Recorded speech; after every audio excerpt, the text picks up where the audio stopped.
Yeah, look at us. Eme lang. Candidate number 17, Chris.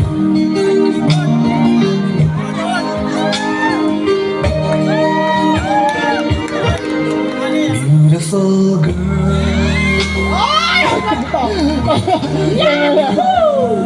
Buti na kung mag-aral tayo ng gano'n, ano? Yes! So, by the way, after this part, we are going to announce our top 8. And then we'll move on to the next round, which includes the talent portion and another question and answer portion. Kaya lang, kulang na ang ilan na lang tayo nandito. Sayang hindi nila masasaksihan ang top 8 candidates natin doing the talent portion. yes! Alright, so while the girls are preparing, and while we are tabulating their scores, we would like to hear one of our dear friends, one of our judges, the one and only our SK chairman. Yes, ipapakilala ko ng buong puso. Walang, alam mo, itong babaeng ito, walang pinipiling oras at panahon para tumulong. Every time kahit message ko yan, umaga hanggang gabi, she's always there to stay with me and with another people, especially sa mga kabarangay natin dito sa barangay Holy Spirit.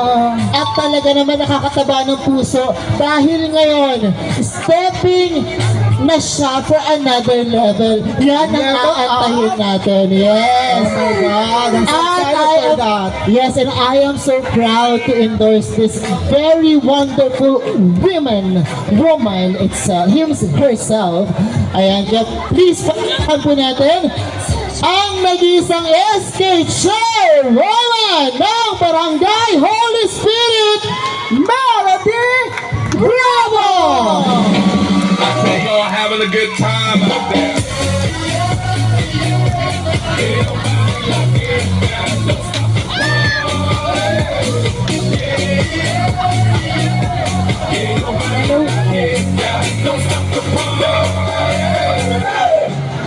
Ayan po, isang magandang umaga po sa ating lahat.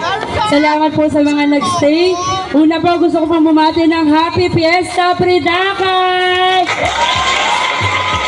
Ayan, napakasaya ng piyesta natin tuwing Mayo. Siyempre, sinaselebrate din po natin kasabay ng ating piyesta ang Mother's Day. Kaya po sa mga anak dyan, batiin nyo na po yung mga nanay nyo ng isang Happy Mother's Day po. Sa mga nanay po, salamat po bilang pagbibigay ng buhay sa aming mga kabataan. At sa mga kabataan naman po, sana mag-enjoy tayo ngayong gabi. Tapusin natin yung programa ng matiwasay, masaya. Andito kami buong sangguniang kabataan para sa inyo. Siyempre, binabata rin po natin ang ina ng ating barangay. Palakpakan po natin, Kapitana Star Nanang Balmosina, ang ating mabuting Congressman Ralph Tulfo. At siyempre sa ating mga barangay kagawad Jomar Lagarto, kagawad Andy Adap. At siyempre po sa ibang mga barangay kagawad po. Siyempre palakpakan po natin ang boss ng ating Predakas. Palakpakan po natin si Boss Peroy. Ayan, ang magbibigay ng maraming papremyo para sa ating lahat. Ayan, maraming salamat po sa mga nagstay. Alam ko po na late na at alam ko na nag-i-enjoy lahat. Napakahirap po umupo sa mga Board of Judges.